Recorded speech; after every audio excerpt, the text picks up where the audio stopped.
first project that I'll share with you is titled My Edit of Time. I've been working at U.S. News and World Report for about 15 years now, and I was in high school when I started. So I kind of feel like the kid that ran away with the circus. I kind of grew up in this mentality of a news magazine, and at the time, U.S. News was a weekly magazine, and our competition was Newsweek and Time Magazine.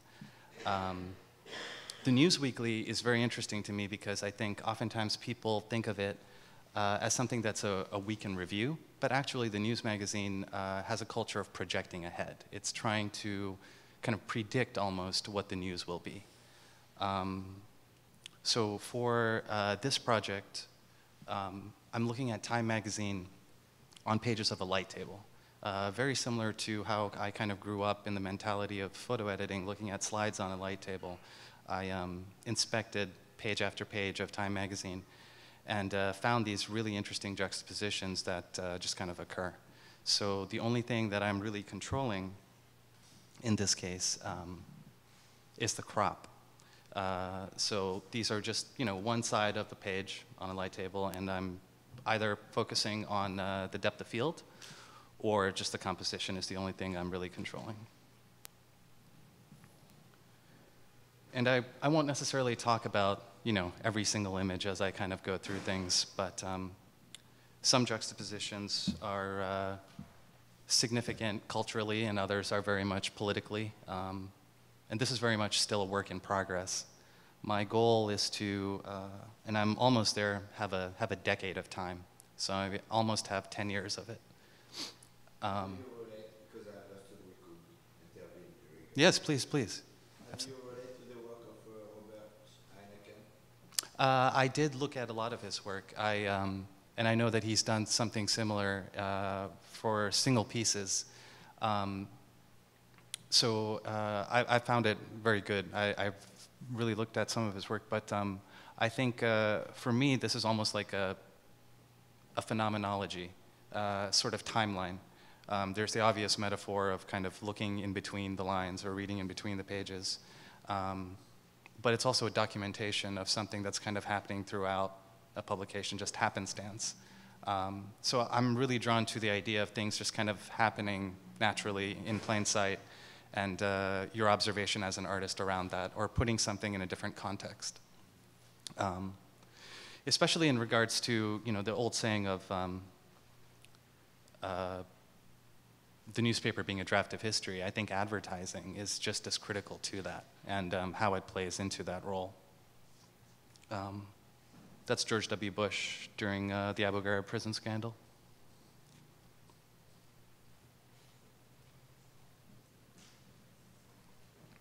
And some, of course, are at least what I think to be humorous.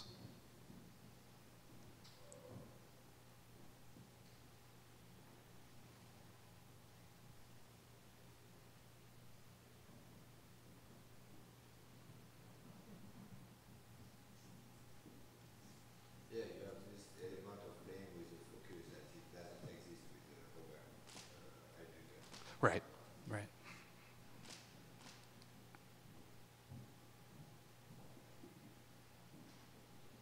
Jesus died for your suburbia.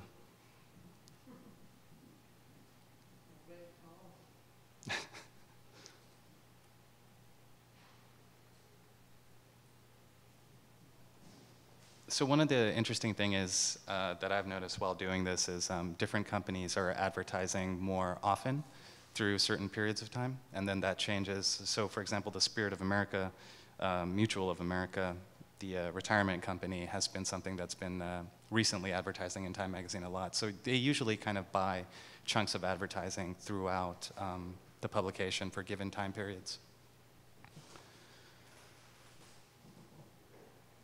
And I was really interested in what Susan had to say about a kind of hyper-visibility. This is a very recent Time Magazine cover on Black Lives Matter.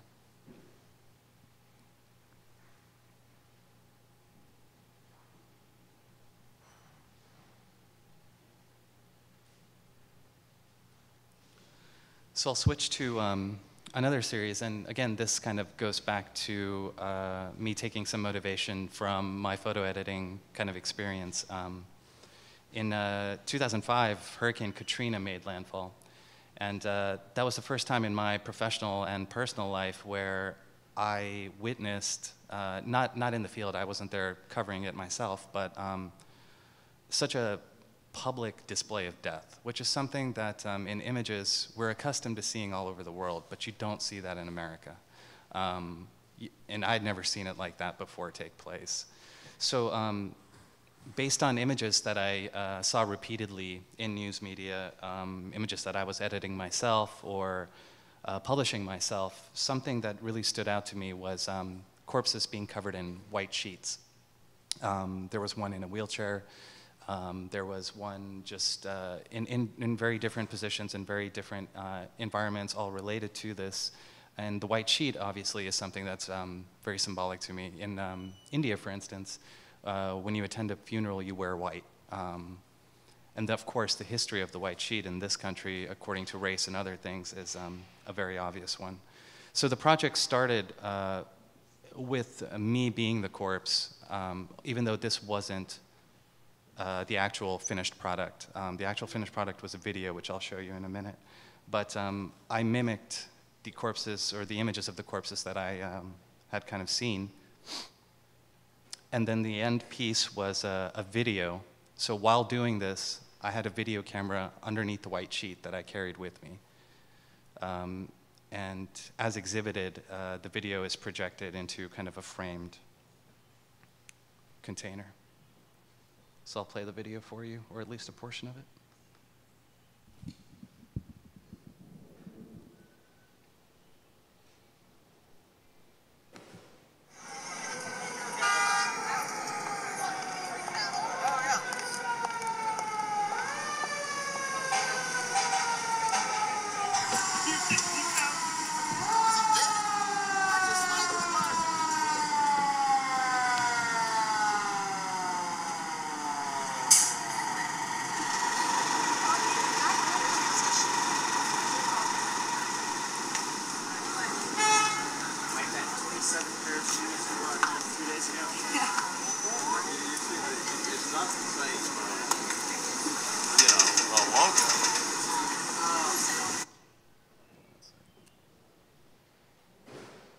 I think unfortunately with the brick, this is really hard to see.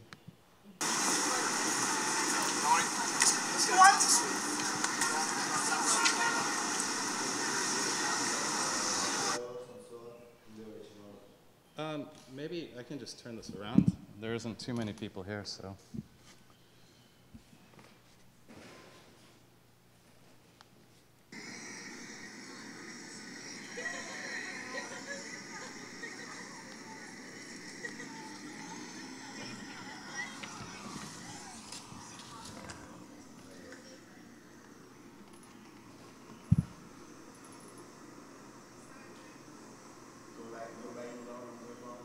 This one, I'm in a wheelchair.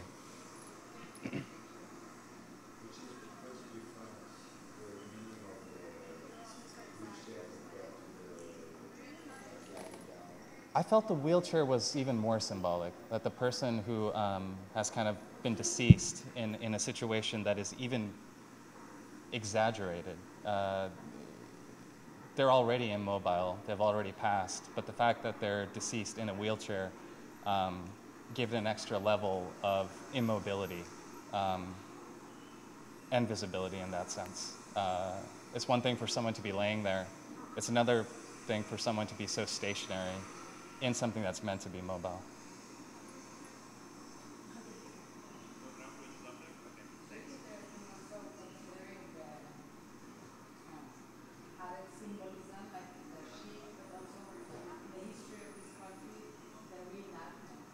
Mm-hmm. Something like the reference from the South and like how like in American history every year they do the reenactment. So you perform actually reenacting these images and everything. I think that's a very complex story.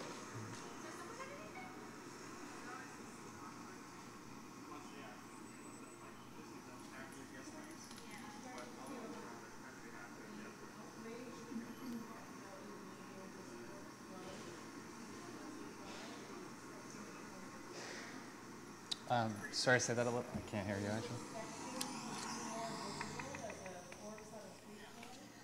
Was I expected to? Yeah, I mean, did you feel like you were becoming animated from the experience by not being seen or recognized or acknowledged in any way by the people who were passing by? I thought it was.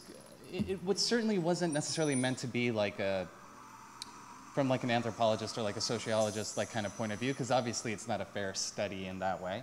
But I thought the idea of the passerby, especially with the audio, being able to kind of go about their daily routines, and the idea of it's like the bystander experiment.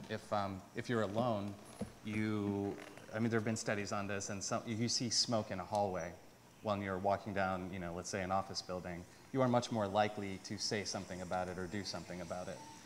Whereas if you're with a group of people, it's much less likely that you will actually kind of, do that. And I certainly don't also mean this in a way to guilt anyone into anything, because I think we all do this. So did no one check on you? There were instances when people did. There was one instance when an ambulance was called for me, and that ambulance driver was not very happy with me. You were too alive? Did you say whether this was in New Orleans or I'm sorry? where? This was all done in D.C. So I live and work in D.C., and I did this right in the streets of Georgetown, which, if you're familiar with D.C., is a very kind of, I mean, I did it throughout the city, but this particular video that I showed today was shot in Georgetown. What do you think it means to you for people to see death or for death to be made more visible? I'm assuming that's what you're kind of playing with. Absolutely. I think it's one of these kind of there we go. I think it's always like the elephant in the room. I feel like it's something that we kind of go about ignoring for the most part, or maybe not trying to focus on in a lot of ways. And it actually relates a lot to the next series, which is a series of found situations.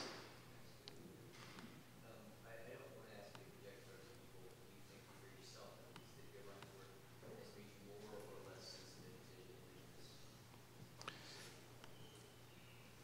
to images. I would say that I think there's definitely a balance between the two, because I think there is a desensitization that kind of occurs from seeing too many images, and I think that's something that a lot of photographers are also dealing with because of the kind of glut of images that are available readily, either through social media or advertising, so forth and so on. But as an editor, I think it's something that you start to rely on. If you've seen enough images and something jumps out at you, then there's probably a reason as to why that is. It's something that you start to trust. As an artist, I think it also kind of creates an extra level or an extra barrier for me, where I feel like if I've seen anything like this before, then I need to either do it better or I need to take a different take on it. So this series, titled Lonesome, is also something that I've been working on for quite some time. And they're all found situations. Most of us live within the boundaries of everyday circumstances. It's the routines of daily life are like a common denominator for most of us. It's something that we can all relate to. And banality is often something that we also try to escape. It's a barrier, whether it's like a weekend getaway, or maybe for the summer we take an expedition and go somewhere. Yet we're kind of bound to return to the ordinary, to the everyday. And I'm also, in reference to what Kavita, you mentioned earlier, I'm also drawn to kind of making loneliness more visible. I'm not trying to illustrate loneliness in the sense of like missing loved ones when they're not around. I'm more interested in it from an existential school of thought, which, loneliness is the essence of the human being. How we deal with other species is of great significance to me as well. And throughout the series, when I do show people, I only show them in part.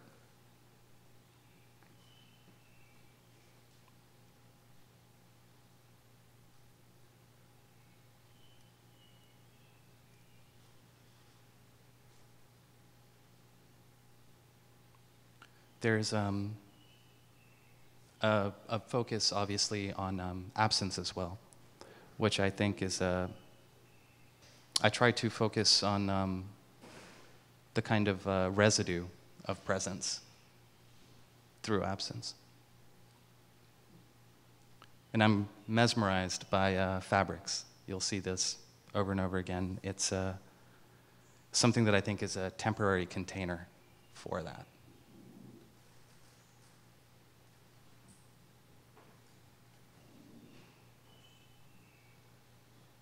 There's Thomas Wolfe has a great quote where he talks about loneliness is not the experience of what one lacks, but rather the experience of what one is.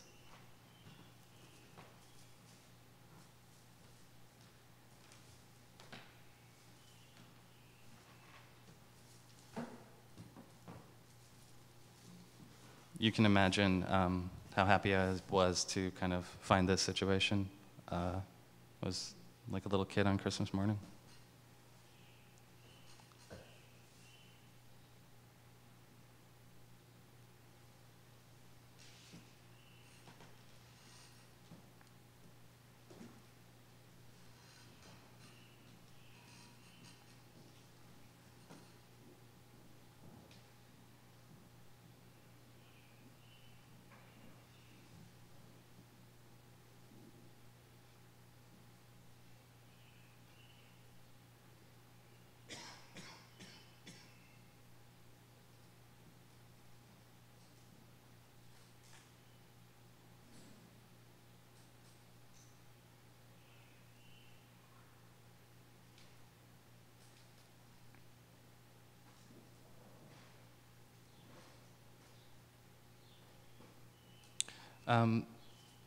I also think photography is a really good medium for this specifically, because I think at the heart of a lot of work that I kind of admire, there's this kind of quest for meaning. And I think photography is a good medium to kind of pay tribute to that. So oftentimes also looking for images that have objects that are really symbolic to me. So jeans, for example, I do photograph a lot of jeans. They're an obvious symbol for so many things, but it's also a great example of simulacra. So for example, jeans were kind of first came about as a working class construct almost. That's who wore them. At some point, a rock star wore them on stage, and now you can purchase them pre-faded, pre-ripped, everything. So that connotation is completely lost. When I first met you over 10 years ago, your work was just crowded with people and faces and just chock full of bodies and all kinds of just movement. And now, over the years, you've started taking people away, and yet I feel their presence more in your work than in the pieces that were more populated. And I'm wondering if you could talk a little bit about that journey of removing the person and kind of replacing the person with these sort of absences and spaces, and how that makes the person more visible in some ways to you, and how you came to that process. I think it's I'm really drawn to the found situation. I think of it as things that go unnoticed to me are kind of an evidence of our collective existence. And I think it's a much more interesting way for me to try and use photography than photographing people. I think that's something that that's a little too common at the same time. So And a lot of this project has become very introspective at the same time. A lot of these images are in my own home. And I think the home, the domestic space, is a great example of that kind of melancholy and alienation that is only visible if you're almost really trying to look for it.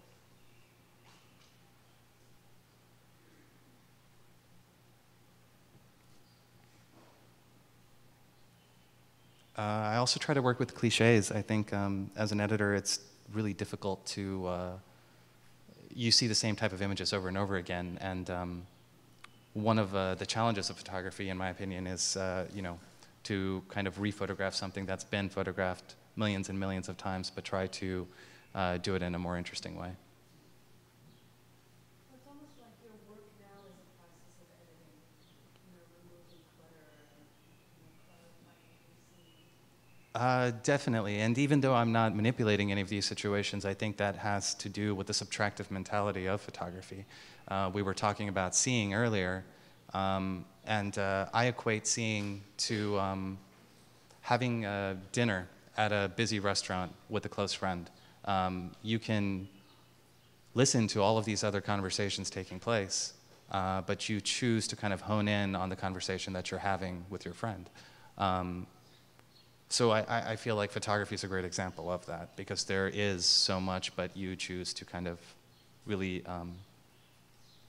selectively focus on something. Had another quote that I wanted to share by Richard Dawkins, actually. There's an anesthetic of familiarity, a sedative of ordinariness, which dulls the senses and hides the wonder of existence. That's from his book, Unweaving the Rainbow.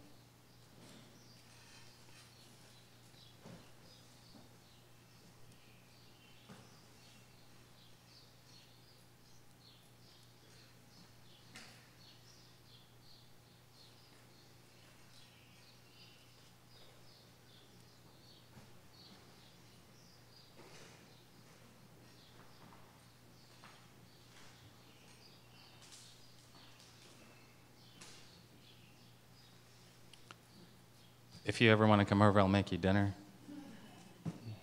Make a really good curry.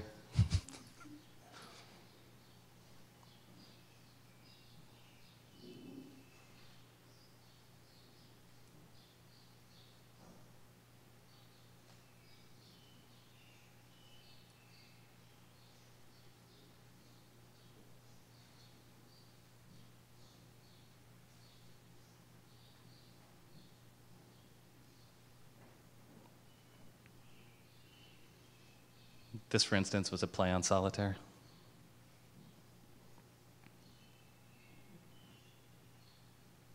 Do you title your work? No, not by image. I leave everything untitled. It's just by series.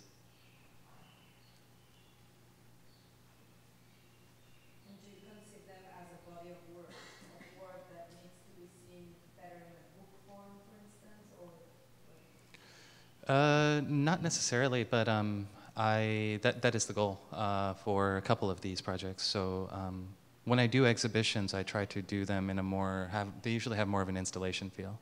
So that since I'm photographing objects, I want the exhibits to also kind of portray that in the way it's exhibited, so that each piece is a little more object-like. And the most recent series that I'm working on, I'll quickly run through. It's titled Daily Paper. And it's literally, this is a departure from the found situation, whereas even though these objects, paper towels or tissues that are used laying around, I'm removing from the environment that I found them in, I'm still focusing on just the way I found them. To me, it's almost like a naturally occurring origami. Did it? Okay, so let me try and show you the rest on my laptop.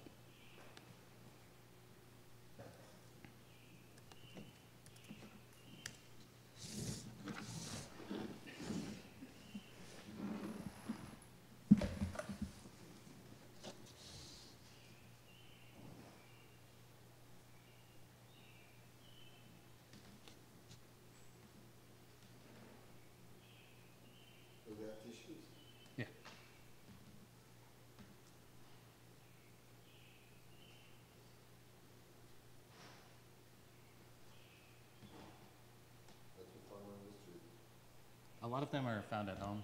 I haven't been brave enough to start collecting tissues off the street. Maybe I'll get there. Very necessary.